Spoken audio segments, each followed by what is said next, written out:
আবার যেন সুযোগ না পেয়ে যায় যে তোমাদের বক্তায় বলে গেছে ইমাম বুখারীর সময় থেকে হাদিসের রচনা শুরু হয়েছে। না, আগে থেকে হাদিস রচনা শুরু ছিল, কিন্তু একাডেমিক্যালি একদম সরকারি রাষ্ট্রীয়ভাবে ব্যাপক হারে হাদিসকে লিপিবদ্ধ শুরু হয়েছে 200 হিজরির পর থেকে। কথা বুঝতে পারলেন?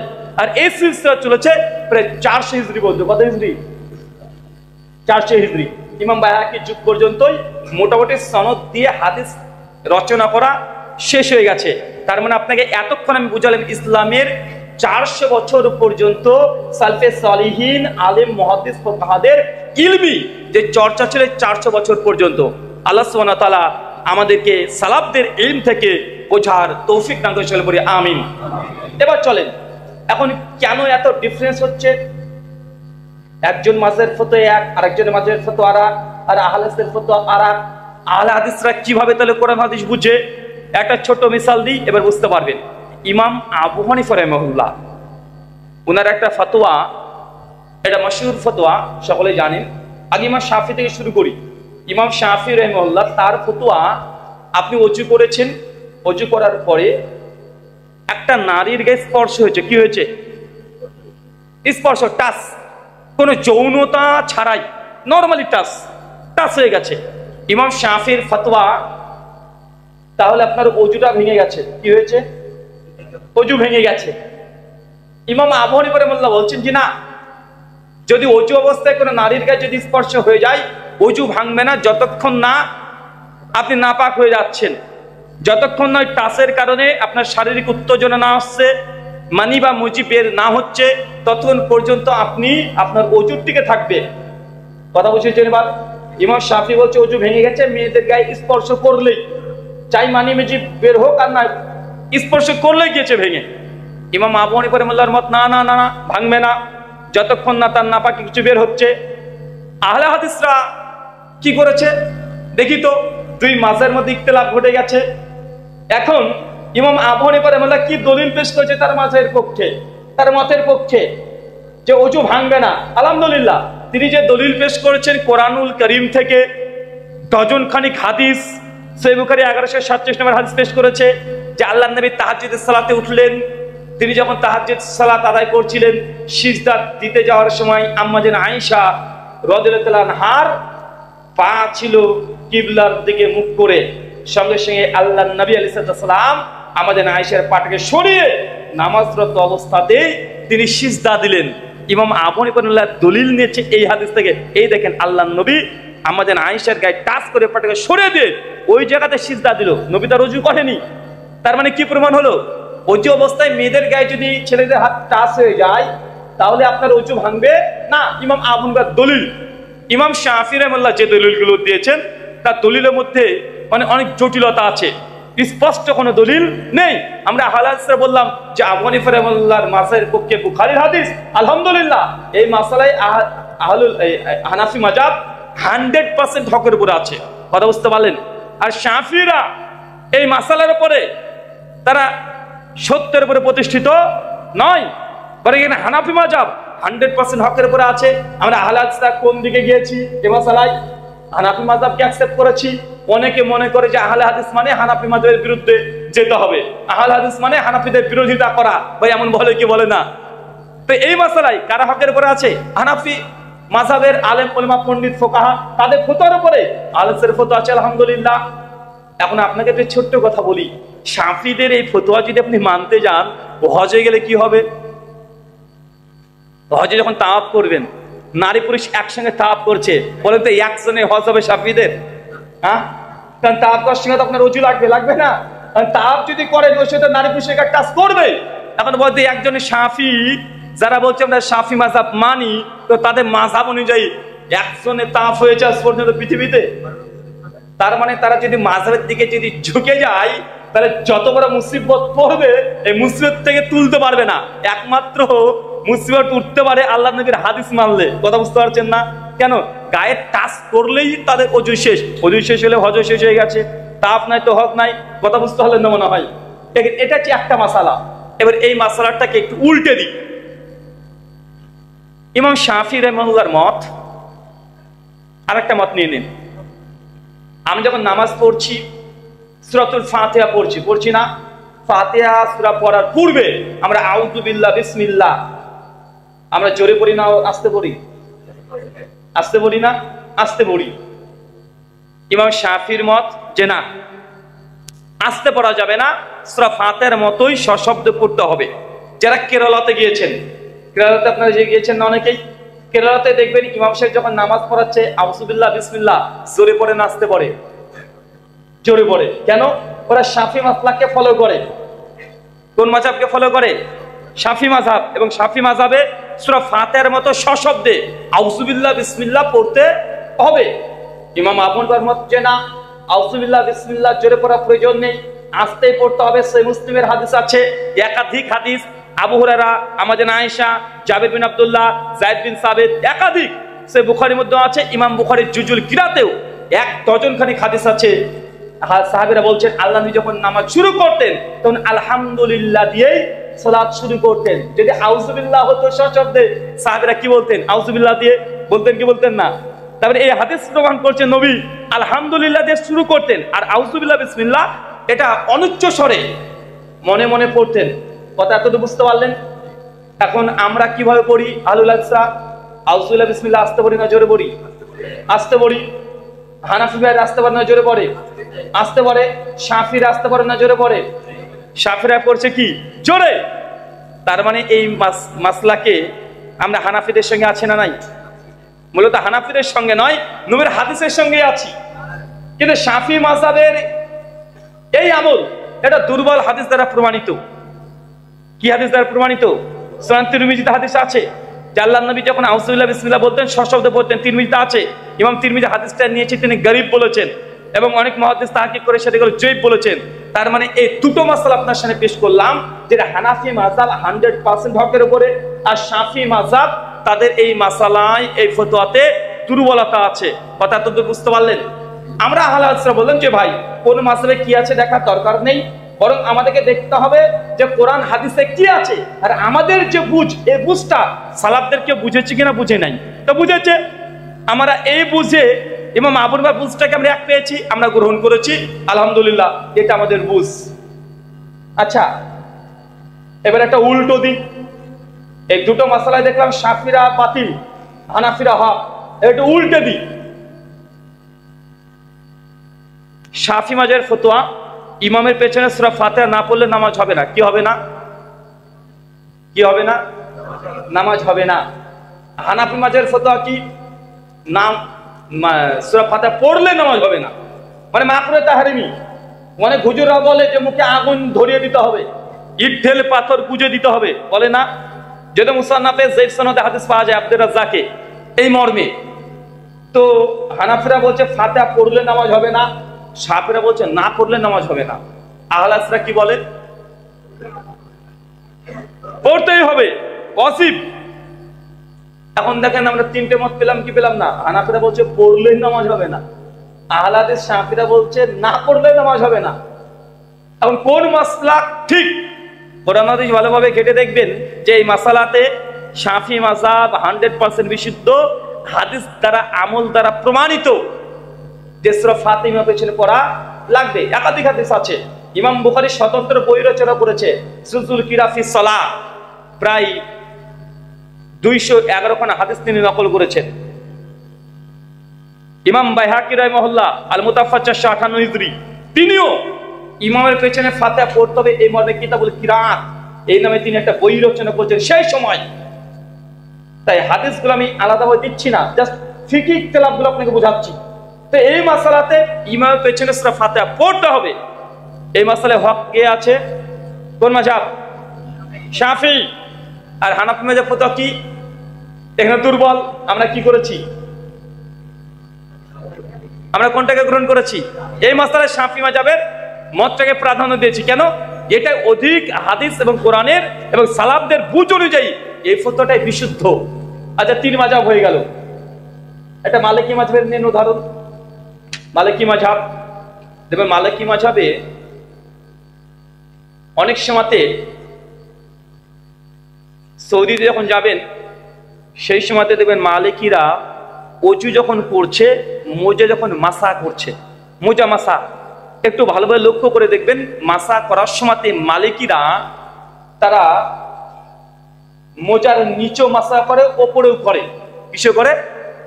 ওপর নিচ দুটোতেই করে। অথচ সুনান আবু দাউদে আলী বিন আবি তালেবের স্পষ্ট সহিহ সনদে কল মজুদ আছে যে দিন যদি কিয়াসের উপরে চলতো তাহলে মোজার ওপরে মাসা করা লাগতো না, বরং তলেই করতে হতো। কিন্তু আল্লাহর নবী মোজা মাসা করার সময় কি করেছে? তলে করেন নাই। কোথায় করেছে? ওপরে। এখন আবু দাউদের সহিহ সনদে হাদিস আছে, কিন্তু মালিকি মাযহাবের ফতোয়া যে না, মোজার তলেও মাসা করতে হবে, উপরেও করতে হবে। কিন্তু হাদিস বলছে আল্লাহ নবী উপরে করেছেন, তলে করেননি। এখন বলেন তো, আমি এখন মালিকি হওয়ার কারণে এই হাদিসের বিরুদ্ধে গিয়ে আমি মালিকি মাযহাব মানতে পারি? হ্যাঁ, মালিকি মাযহাবে দেখবেন নামাজের সময়তে আল্লাহু আকবার তাকবীর দিয়ে হাত থেকে ছেড়ে দেয় না? এই মর্মে সহিহ তো দূরের কথা, সহিহ কোনো হাদিসে প্রমাণিত নয়। বরং স্বয়ং ইমাম মালিক মুয়াত্তা মালিকের 228 নম্বর হাদিসে আলোচনা করতে গিয়ে সাহেল বিন সাদ থেকে একটা হাদিস নিয়ে এসেছেন যে আল্লাহ নবী বাম হাতে করে ডান হাত রেখে তিনি হাত বাঁধতেন। কোথায় বাঁধতেন? হাদিস নিয়ে আসেন, কিন্তু বাঁধা অন্তত এটা প্রমাণিত। কি বললাম? কথা বলেন। হাত বাঁধতে হবে, এটা প্রমাণিত। কোথায় বাঁধতে হবে এটা নিয়ে উলেমাদের মধ্যে ইখতিলাফ আছে, কিন্তু ইমাম মালিকের মত হাতটাকে ছেড়ে রাখতে হবে। এখন বলেন তো, স্বয়ং ইমাম মালিকের মুয়াত্তা মালিকের মধ্যে হাত বাঁধার হাদিস আছে, এখন নবীর হাদিসের দিকে ঝুঁকবো না আমরা মালিক রাহিমাহুল্লাহর যে আমল সেদিকে ঝুঁকবো? কোন দিকে? বলেন হাদিসের দিকে। এবং এই হাদিস সালাফরা কি বুঝেছে, জমহুর সালাফরা কি বুঝেছে, আমরা সেই বুঝটাকে আমরা গ্রহণ করেছি। গেল 3টে মাযহাব। আচ্ছা, আর একটা মাযহাব আমরা নিয়ে নিই। কোন মাযহাব বাকি আছে? একটা উদাহরণ দেবো। আচ্ছা, হাম্বলি মাযহাবে দেখবেন যখন সামি আল্লাহু লিমান হামিদা বলে দাঁড়াচ্ছে, তারপরে আবার বাম হাতে করে ডান হাত থেকে আবার হাত থেকে বাঁধছে। বাঁধে না? বাঁধে তো। আমার জানা মতে হাদিস জগতে সহিহ সূত্রে কোনো হাদিস প্রমাণিত নয়। শুধু একটাই মুসনাদ আহমদের রিওয়ায়াত প্রমাণিত একটা আছে, ইমাম আহমদ নিয়ে এসেছেন সিমাক বিন হারব থেকে, যে হাদিসগুলোকে স্বয়ং হাম্বলি মাযহাবের ইমাম গনি জেব বলেছেন।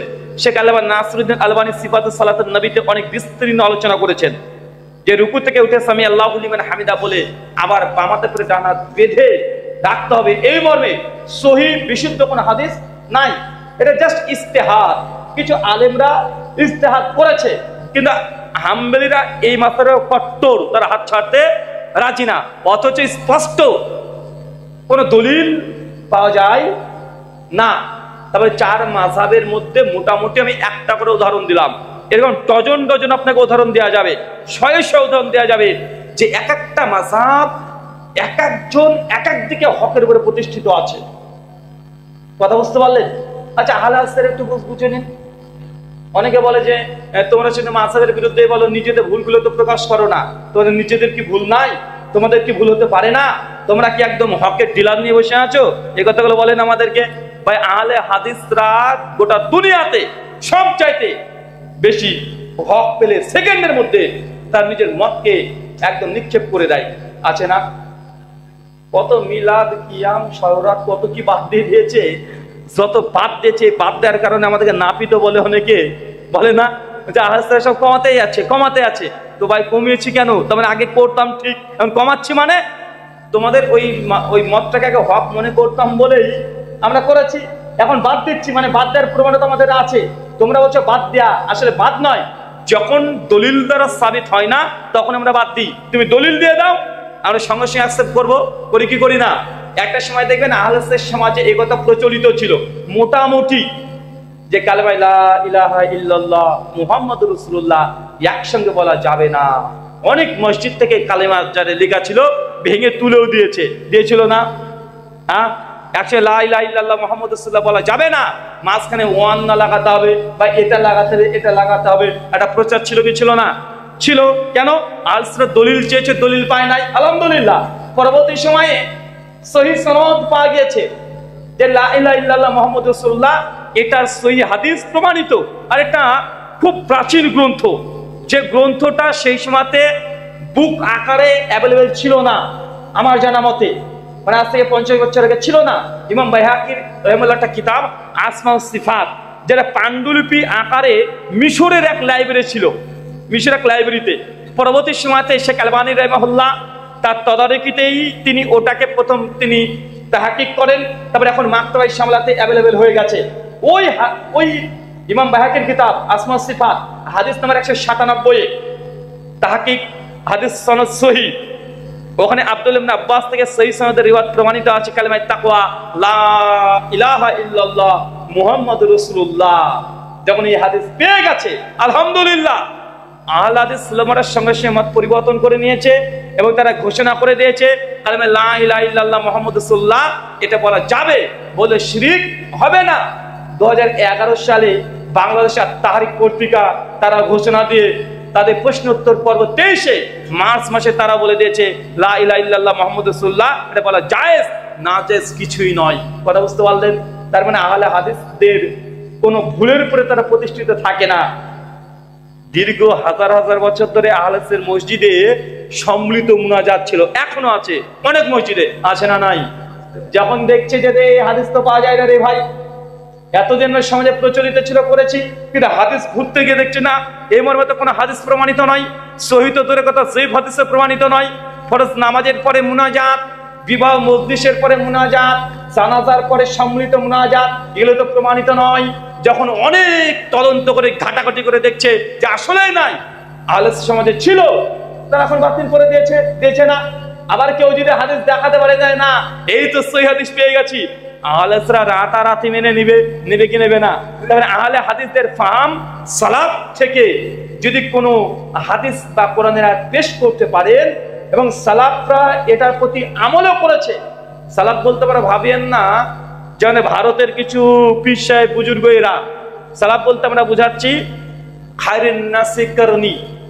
আল্লাহ নবী বলছেন সর্বশ্রেষ্ঠ যুগ হচ্ছে 3টে যুগ, এক আমার যুগ, আমার সাহাবীদের যুগ, তাবেঈদের যুগ। এই 3 যুগে এমন কোন যদি আমল যদি প্রমাণিত হয় যে আমল জমহুর অধিকাংশদের মধ্যে ছিল সেটা ইসলাম, এর পরে যেগুলো এসেছে এটা আমার আপনার বুঝ, এই বুঝের 5 পয়সা মূল্য নেই, মূল্য আছে। দেখেন আপনাকে 2টো উদাহরণ দিব, এটাতে ইখতিলাফি বিষয় বললাম। এখন দেখেন আমি যদি বুঝি আমার মতো, ধরেন একটা উদাহরণ দিই বুঝতে পারেন, আমি যদি আমার মতো বুঝিনি তাহলে যে কোনো জিনিসকে জায়েজ প্রমাণ করা যায়, আবার যে কোনো হালাল জিনিসকে হারাম করে দেওয়া যায় কোরআন হাদিস ঘেটে ঘেটে, যদি আমি আমার ব্রেনকে কাজে লাগাই, সালাফদের বুঝকে কাজে না লাগাই। 2টো উদাহরণ দিই যেন আপনার জন্য সহজ হয়। আচ্ছা বলেন তো, কোরআন মাজিদ দাঁড়িয়ে পড়া আদব না বসে পড়া আদব? সবাই একমত না? এখন আমি যদি যুক্তি খাটাই, আমার বুঝনি, ধরেন আমাদের সমাজে যারা সুন্নি আছে, গরম সুন্নি, সুন্নি বোঝেন তো, ওই যে জিলেপি, হ্যাঁ, মানে যারা কবর মাজারটাকে মনে করে ধর্ম, নবীজি নূরের তৈরি না মাটির তৈরি, নবীজি হাজির নাজির ইলমে গায়েব, পীরের পায়ে চুমু দেওয়া, পীরের কবরে সিজদা দেওয়া, যারা 8-10টা মাসালাকে যারা ধর্ম মনে করে, আর তাদের বিরুদ্ধে যারা আছে তারা সকলে ওয়াহাবি, গায়ের মুকাল্লিদ, লামাজাবি, ইহুদি খ্রিস্টানের দালাল, মুখ দিয়ে একদম মানে বারুদ বের হয়, এরকম কিছু মানুষ আছে না? এখন ওরা বলে যে ইয়া নবী সালাম আলাইকা, এই কথা বলতে বলতে দাঁড়িয়ে যায়। কেন? বলছে নবীজির উপরে দুরূদ পড়তে হবে, দুরূদের আদব হচ্ছে দাঁড়িয়ে, কি দাঁড়িয়ে দিতে হবে, সম্মান কি দাঁড়িয়ে দিতে হবে। এখন আমি এখন যুক্তি দিই, ভাইজান যখন কোরআন মাজিদ পড়েন নামাজে তখন দাঁড়িয়ে না বসে? আলহামদুলিল্লাহ পড়ছেন না, দাঁড়িয়ে না বসে? নামাজের মধ্যে দাঁড়ানোটা কি আদব না? তো আল্লাহ সুবহানাহু ওয়া তাআলার জামানা দুনিয়াতে সবচেয়ে শ্রেষ্ঠ ইবাদত কি? as-সালাত। as-সালাতের মধ্যে কিয়াম করা একটা ফরজ বিধান, কি বিধান নয়? ফরজ বিধান। আর আল্লাহ নিজেই শিখিয়ে দিচ্ছে যে কোরআন মাজিদ তুমি শ্রেষ্ঠ ইবাদতে পড়বে কিভাবে? দাঁড়িয়ে না বসে? দাঁড়িয়ে। তার মানে ইহা থেকে প্রমাণিত হইল ইহা যে কোরআন মাজিদ পড়া দাঁড়িয়েই ইবাদত, দাঁড়িয়ে উত্তম। যদি এই কথা দিয়ে দিই, কেন এটা নামাজের মধ্যে পড়ে তো দাঁড়িয়ে পড়ছি, আর নামাজের যে শ্রেষ্ঠ ইবাদত, আর আল্লাহ শিখে দিচ্ছে নামাজের মধ্যে কোরআন পড়ো, এখন দাঁড়িয়ে পড়তে হচ্ছে, তো কোনটা উত্তম হলো? কোরআন মাজিদ পড়ে দাঁড়িয়ে না বসে? এখন যদি এই আমার বুঝ বুঝি আপনাদের কাঁধে চাপিয়ে দিই, এখন আমাকে খণ্ডন করেন, ভুল প্রমাণ করেন যে আমি যে দলিল দিয়েছি এদিকে আপনি একটু যে কোনো ভাবে তুমড়ে মুচড়ে ভেঙে দেওয়ার চেষ্টা করেন, আপনার ক্ষমতা নাই। কারণ আল্লাহর নবী বসে বসে কোরআন মাজিদ পড়তে বলেছে, এই মর্মে সহি কোনো রিওয়ায়াত আপনি পাবেন না হাদিসে। হ্যাঁ, একটা হাদিস পাবেন, আমাদের আয়েশা রাদিয়াল্লাহু আনহার এই রাঙের পরে মাথা দিয়ে আল্লাহ নবী মসজিদে শুয়ে শুয়ে কোরআন পড়ছিলেন। তাহলে দাঁড়িয়ে পড়া আর শুয়ে পড়া পাওয়া যায়, বসে বসে কোরআন মাজিদ পড়ার দলিল কই ভাই? এখন যদি আমি এখান থেকে সমাধান নিতে চাই, অতএব প্রমাণিত হলো কোরআন মাজিদ দাঁড়িয়ে পড়া এটাই আদব।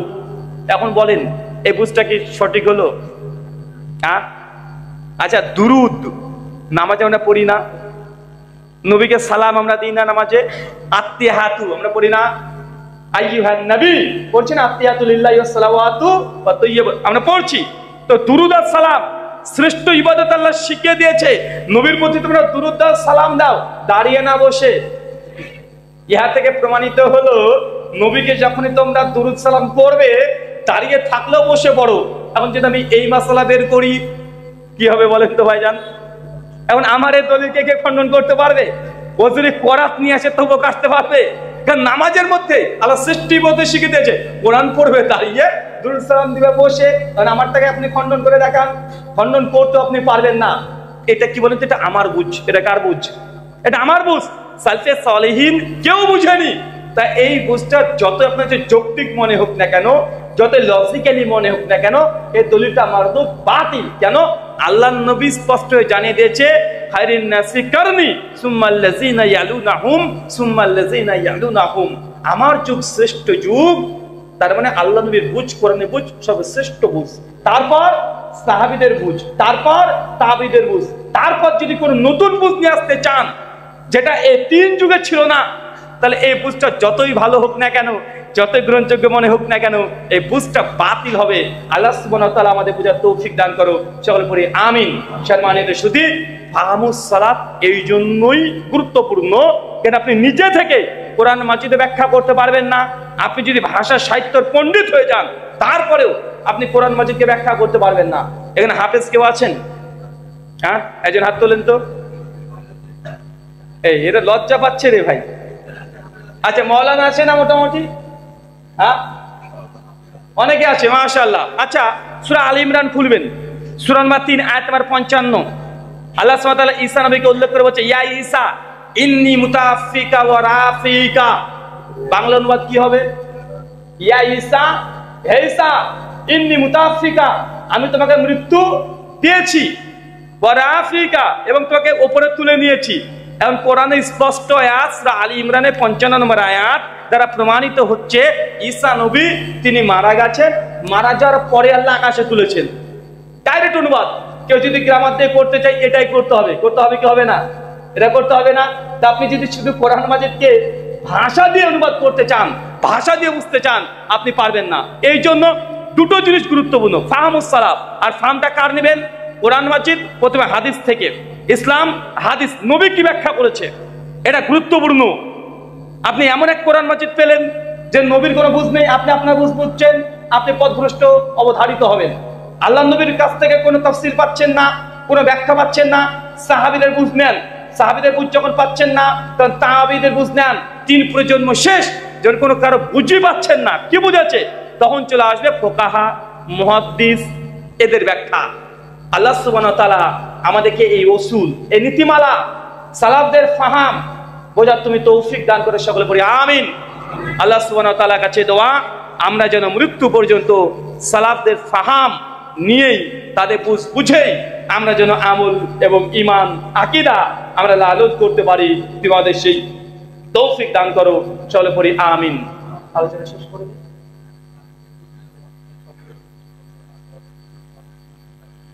আমাদের শেখ আব্দুল্লাহ সালাফি হাফেজাল্লাহ এই বিষয়ের উপরে ছিল না, আলোচ্য বিষয় ছিল না। বর্তমান পরিস্থিতি আমাকে তো তাই বললো। হ্যাঁ হ্যাঁ, বর্তমান পরিস্থিতি এই ওয়াকফ বিল আসেনি। এখন শোনেন, যুগ যত যাবে, আল্লাহ নবীর হাদিস অনুযায়ী আল্লাহ নবী বলছেন, সে মুসলিমের কিতাব ফিতানে আসছে 824 নম্বর হাদিস, যে অচিরে তোমাদের উপরে এমন এক যুগ আসছে, এমন একটা সময় আসছে, যে ব্যক্তিটা বসে আছে তার চাইতে ক্ষতিগ্রস্ত ওই ব্যক্তি যে দাঁড়িয়ে আছে, আর যে ব্যক্তি দাঁড়িয়ে আছে তার চাইতে ক্ষতিগ্রস্ত বেশি যে দাঁড়ানো অবস্থায় চলাচল করছে। তার মানে যুগ যত যাবে তত মুসলিমদের উপরে ফিতনা ফাসাদ এরা বাড়তে থাকবে। আল্লাহ নবী বলছে, অচিরে তোমাদের উপরে এমন একটা যুগ আসবে যেই সময়তে মানুষ তাদের মূল সম্পত্তি হবে বকরি, ছাগল আর ভেড়া, মানে দিনের পরে টিকে থেকে এতটা মজবুত হবে, এতটা কঠিন কষ্টদায়ক হবে। আল্লাহ নবী তখন বলছেন, যখন তোমাদের উপরে তরবারিতে আঘাত করতে আসবে, তখন তোমরা আদমের 2 সন্তান হাবিল আর কাবিল তাদের মধ্যে দ্বিতীয় সন্তানের মতো হবে, মানে তুমি হত্যা করো না, তুমি হত্যা হয়ে যাও। মানে ফিতনা এত দিক থেকে ঘিরে চলে আসবে। সুনান আবু দাউদ কিতাব ফিতান হাদিস 4299।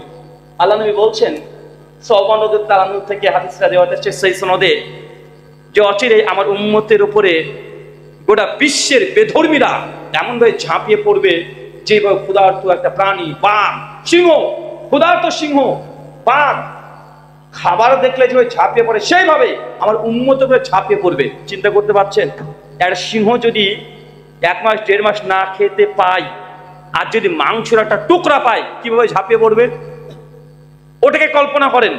নবী মিসাল দিয়ে বলছেন, আমার এই উম্মতের ওপরেও বিজাতিরা, মানে পৃথিবীর যত বেধর্মীরা আছে, তারা আমার উম্মতের উপরে ঝাঁপিয়ে পড়বে ওইভাবেই যেইভাবে ক্ষুধার্ত বাঘ, ক্ষুধার্ত প্রাণী খাবার দেখলে ঝাঁপিয়ে পড়ে। সাহাবীরা বলছে, ইয়া রাসূলুল্লাহ, সেই সময় মুসলিমরা কি সংখ্যায় কম থাকবো? আল্লাহ বলছে, না, মোটেও সেই সময় আমার উম্মত কম থাকবে না। সাহাবীরা, ওয়া ইয়া রাসূলুল্লাহ, সেই সময় যদি কম না থাকি, তাহলে আমাদের উপরে ঝাঁপিয়ে পড়বে গোটা বিশ্বের অমুসলিমরা, বিজাতিরা। আল্লাহ নবী বলছেন, সেই সময় আমার অনুসারী উম্মাহ তার এত পরিমাণে হবে দেখে গুনতে পারবে না, কিন্তু তারা হবে স্রোতের আবর্জনার মতো, স্রোত যেদিকে যায় ওইদিকে তারা ভাসবে। তো উম্মত এখন কোন দিকে ভাসে? ওই উম্মতকে দেখলে বোঝা যায় যে এরা মুসলমান। রাস্তাতে চললে তো কাকে সালাম দেবো, কাকে সালাম দেবো না বোঝার উপায় নাই। ও মুসলমান না খ্রিস্টান তাই বোঝা যায় না। ওকে ফোন করছে, দেখছে কোনো একটা হিন্দু দাদা, মানে ওনার দোকানের দেখছে মালিক ফোন করছে, দাদা নমস্কার, কেমন আছেন? ও যে নমস্কার দাদা, কেমন আছেন বলেন, মানে ভ্রাতৃত্ব দেখাচ্ছে নমস্কার দিয়ে, আছে না না কথা বলেন। তো এটা যে উম্মত আপনি বুঝবেন কিভাবে? ও দাড়ি মুছ বাদ দেন, মানে তাদের প্রত্যেক কৃষ্টি কালচার মুষ্টিকের সঙ্গে মিলে গেছে কি যায় নাই? সেই বুখারী একাধিক হাদিস কিতাব ফিতানগুলো পড়ে দেখবেন 3066 নম্বর হাদিসের পর থেকে ইমাম বুখারী পর হাদিসগুলো নকল করেছে যে আমার উম্মতের মধ্যে একটা পর্যায়ের সময় আসবে যে আমার উম্মত মূর্তি পূজারীদের মতো মূর্তি পূজাতেও তারা শামিল হয়ে যাবে। সুনান আবু দাউদ কিতাব ফিতান হাদিস 4597। আল্লাহ নবী বলছেন, বনী ইসরাঈল যখন বিভক্ত হয়েছে 72টি দলে, আমার উম্মত বিভক্ত হবে 73টি দলে। আর আমার উম্মতের মধ্যে এমন একটা জামাত থাকবে, একটা দল থাকবে, যারা ইহুদি খ্রিস্টানকে এমন ভাবে অনুকরণ করবে, যদি ইহুদি খ্রিস্টান নিজের মায়ের সঙ্গে জেনা করাকে জায়েজ মনে করে, তারাও সেই কাজকেই তারা নৈতিকই মনে করবে। ইহুদি খ্রিস্টান যদি বাম পায়ের জুতো ডান পায়ে পড়ে, তারাও আমার উম্মত বাম পায়ের জুতোকে ডান পায়ে পড়বে। এখন আমার উম্মত আছে না, এমন কথা বলেন? এই উম্মতকে চেনা যায়? এরা মুসলমান না খ্রিস্টান? এরা ইহুদি না নাস্তিক? মুসলমানের সন্তান আজকে কোনো চিহ্নতি পাওয়া যাচ্ছে না। এখন বলেন তো কিভাবে ই করবেন? আল্লাহ নবী তার জন্য বলছেন যে আমার উম্মত সেই সময় মোটেও সংখ্যায় কম থাকবে না। আজকে মুসলমান সংখ্যায় কম নাকি রে ভাই? 180 কোটি। কত কোটি? 180 কোটি। 2018-তে বার্মা মায়ানমারের রোহিঙ্গা মুসলিমদের উপরে নির্যাতন করেছে, মুসলিমদের উপরে হত্যাযজ্ঞ চালিয়েছে। অং সান সু চি একটা মেয়ে মানুষ মায়ানমারের রোহিঙ্গা মুসলিমদের উপরে আক্রমণ করেছে না? রক্ত আর রক্ত। সেই সময়তেও যদি সোশ্যাল মিডিয়া এত তখন আপনারা ব্যবহার করতেন না, কিন্তু আমরা খুব ভালোভাবে আমাদের মনে পড়ে, মানে রক্ত আর রক্ত চতুর্দিকে। সব রোহিঙ্গা মুসলিমরা কোথায়? কিছু বাংলাদেশে চলে যাচ্ছে, কিছু পাকিস্তান, কিছু সৌদি আরব, কিছু ইন্ডিয়া, সব জায়গায় তারা প্রাণের ভয়ে পালিয়ে গেছে। মুসলমান 180 কোটি যারা সংখ্যায়।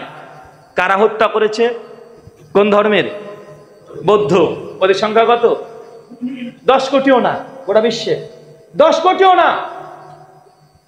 চীনে কিছু আছে, আর বার্মা মায়ানমারে কিছুটা অংশে আছে, ওরা নেপালে কিছুটা আছে। মাত্র 10 কোটি মানে ওই ছাগল হাতে গিয়ে গোদা দিচ্ছে। 180 কোটি মুসলমান মারছে কয়জন? 10 কোটি বৌদ্ধ সম্প্রদায়, তারা মুসলমানকে রক্তযজ্ঞ নিয়ে তারা হোলি খেলছে। আচ্ছা, ফিলিস্তিনে ইতিহাস ধরতে গেলে তো ওমর ইবনুল খাত্তাবের পরেই বাইতুল মুকাদ্দাস টেম্পল অফ সুলাইমান যখন দখল করে নেয়, পরে সালাউদ্দিন আইয়ুবী রাহিমাহুল্লাহ তিনি যখন দখল করে, তারপরে আবার ইহুদিরা জবরদখল করে নিয়েছে। আজ থেকে 150 বছর আগেও মুসলমান উপরে নির্যাতন তারা করেছে না? দীর্ঘ 18 মাস ধরে ফিলিস্তিনে মুসলিমদের উপরে নির্যাতন করছে। কারা করছে? ইহুদিরা। ওরা বিশ্বে ইহুদি কত কোটি আছে জানেন? কে বলতে পারবেন? হ্যাঁ,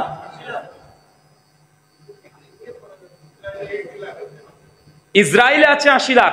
ওটা বিশ্বে ইহুদি কত আছে? জুস 1,50,00,000। মানে গোটা বিশ্বে ইহুদিদের পরিসংখ্যান মাত্র 1.5 কোটি। 1.5 কোটি মানে বুঝেন, মানে আমাদের কলকাতা শহরে, মানে আমাদের মুর্শিদাবাদের যতগুলো মানুষ আছে, মুর্শিদাবাদ, গোটা মুর্শিদাবাদ মিলে যত মানুষ আছে, গোটা বিশ্বে ইহুদির সংখ্যা এতটা। কোথায় 180 কোটি মুসলিম, আর কোথায় 1.5 কোটি ইহুদির বাচ্চা। তারা 18 মাস ধরে মুসলিমদের নির্যাতন করছে। আল্লাহ নবী বলছেন, উম্মত তবে সংখ্যায় অনেক, গণনা করা যাবে না, তবে তারা হবে ওই যে স্রোতের আবর্জনার মতো। মানে আমরা হচ্ছে আবর্জনা। আল্লাহ নবী জানিয়ে দিয়েছেন কেন মুসলিম জাতি পরে নির্যাতন হবে। 2টো কারণ বলেছে। এক, আমার উম্মাত দুনিয়ার প্রেমে হাবুডুবু খাবে। দেখেন, আপনি দুনিয়ার প্রেমে হাবুডুবু খাচ্ছেন না? দুনিয়া সবকিছুতে। আপনার সম্পত্তি আছে, 5 বিঘা জমি আছে। এখন যদি বলা হয় যে ভাই, আল্লাহ নবীর হাদিস, কেউ যদি একটা আল্লাহর মসজিদ নির্মাণ করে দেয়, বাইতুল ফিল জান্নাতে ঘর পাবে।